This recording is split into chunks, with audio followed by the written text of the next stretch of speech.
स्वागत है आपका मेरे YouTube चैनल स्टोरी जीनी पर। हजारों साल से यह विशाल ब्रह्मांड इंसानों को अपनी ओर खींचता रहा है।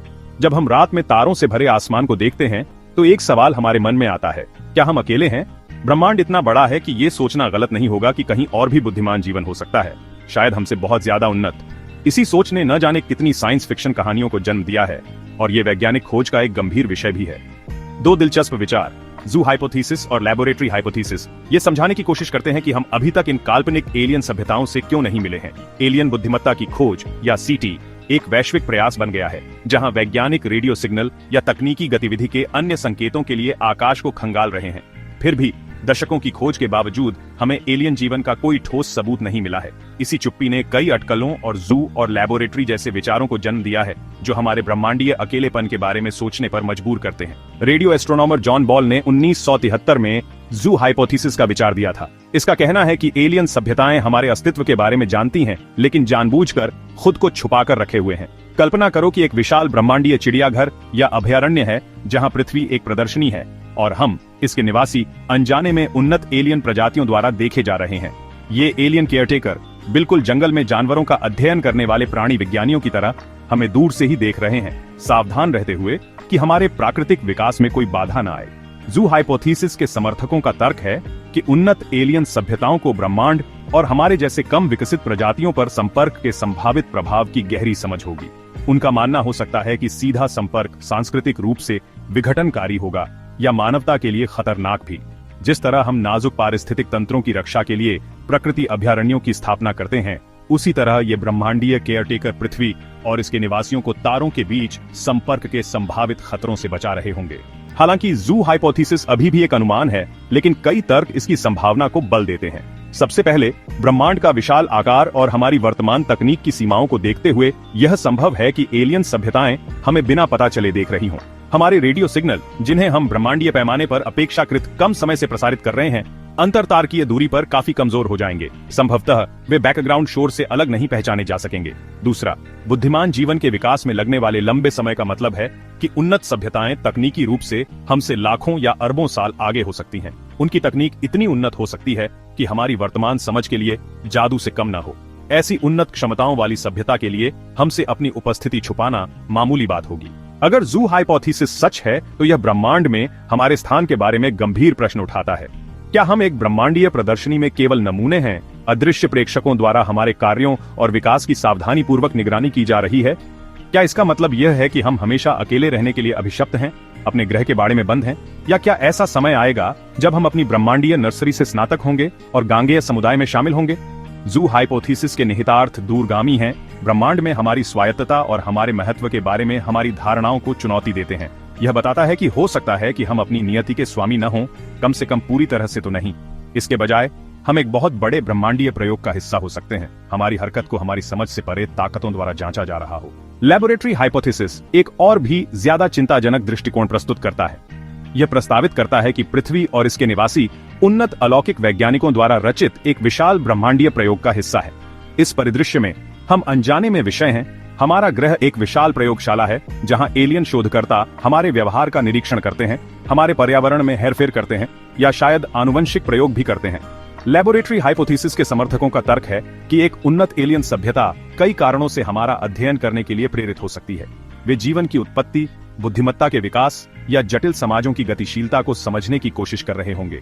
यहाँ तक कि वे अपने स्वयं के विकास के बारे में परिकल्पनाओं का परीक्षण करने या अपने सामने आने वाली समस्याओं के समाधान खोजने के लिए हमारा उपयोग कर रहे होंगे। हालांकि लैबोरेटरी हाइपोथेसिस साइंस फिक्शन की तरह लग सकता है, लेकिन सबूतों के कुछ आकर्षक टुकड़ों की व्याख्या इस विचार का समर्थन करने के रूप में की जा सकती है। उदाहरण के लिए, अस्पष्टीकृत हवाई घटनाएं, जिन्हें अक्सर यूएफओ के रूप में जाना जाता है, दशकों से रिपोर्ट की जाती रही है। हालांकि इनमें से कई देखे गए दृश्यों को गलत पहचान वाले विमान या प्राकृतिक घटनाओं के लिए जिम्मेदार ठहराया जा सकता है।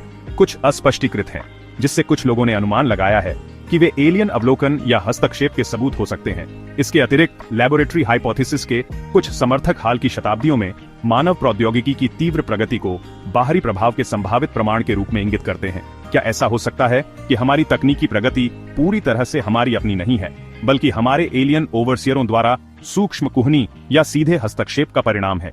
लेबोरेटरी हाइपोथेसिस जू हाइपोथेसिस की तुलना में और भी ज्यादा परेशान करने वाले प्रश्न उठाता है। अगर हम वास्तव में एक ब्रह्मांडीय प्रयोग में विषय हैं, तो इसका तात्पर्य है कि हमारी स्वतंत्र इच्छा एक भ्रम है और हमारे विकल्प हमारे एलियन ओवरसियरों द्वारा पूर्व निर्धारित हैं। यह भी बताता है कि हम अंततः खर्च करने योग्य हैं। हमारे जीवन और हमारे ग्रह उनके शोध की भव्य योजना में महत्वहीन है। लेबोरेटरी हाइपोथेसिस के निहितार्थ परेशान करने वाले हैं। कम से कम कहने के लिए यह ब्रह्मांड में हमारे स्थान के बारे में हमारे सबसे मौलिक विश्वासों को चुनौती देता है। मानवता की एक तस्वीर को अपनी नियति के स्वामी के बजाय प्रयोगशाला चूहों के रूप में चित्रित करता है। यह संभावित रूप से बहुत बेहतर बुद्धिमत्ता के सामने हमारे सापेक्ष महत्वहीनता की एक गंभीर याद दिलाता है। जू हाइपोथेसिस और लेबोरेटरी हाइपोथेसिस दोनों ही फर्मी विरोधाभास को समझाने का प्रयास करते हैं।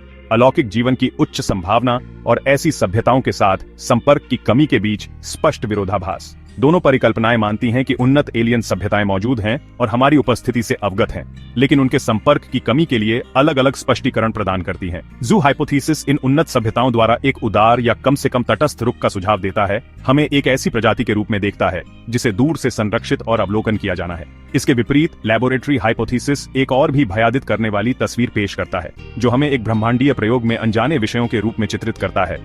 हमारे जीवन और विकल्पों में हमारे एलियन ओवरसियरों के लाभ के लिए हेरफेर किया जाता है। भौतिक विज्ञानी एनरिको फर्मी के नाम पर फर्मी विरोधाभास अलौकिक जीवन की उच्च संभावना और इसके अस्तित्व के प्रमाण की कमी के बीच के उद्धृत विरोधाभास पर प्रकाश डालता है।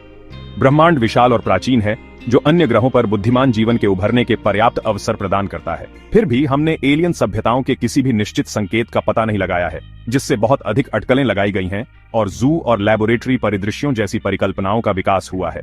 फर्मी विरोधाभास के कई संभावित समाधान प्रस्तावित किए गए हैं। ग्रेट फिल्टर परिकल्पना से लेकर, जो बताता है कि बुद्धिमान जीवन अंतः विषय यात्रा तक पहुंचने से पहले अनिवार्य रूप से खुद को नष्ट कर देता है, दुर्लभ पृथ्वी परिकल्पना के लिए, जो तर्क देता है कि जटिल जीवन के लिए आवश्यक परिस्थितियां अत्यधिक दुर्लभ हैं। जू और लेबोरेटरी परिकल्पनाएं वैकल्पिक स्पष्टीकरण प्रदान करती हैं। यह सुझाव देती हैं कि एलियन सभ्यताएं जानबूझकर खुद को छुपा रही हैं या हमारी जानकारी के बिना सक्रिय रूप से हमारा अध्ययन कर रही हैं।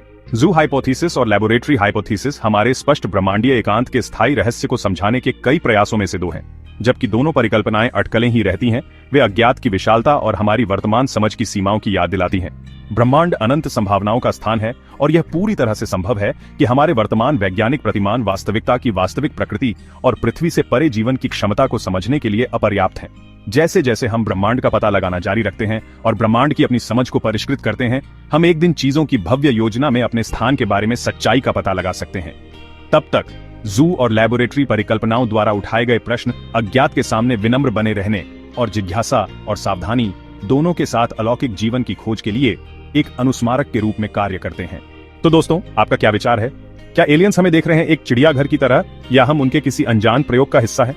आपके विचार मुझे कमेंट सेक्शन में जरूर बताएं। अगर आपको यह वीडियो पसंद आई हो तो मेरे चैनल स्टोरी जीनी को सब्सक्राइब करना ना भूलें और अगली बार एक नए रहस्य के साथ फिर मिलेंगे। धन्यवाद।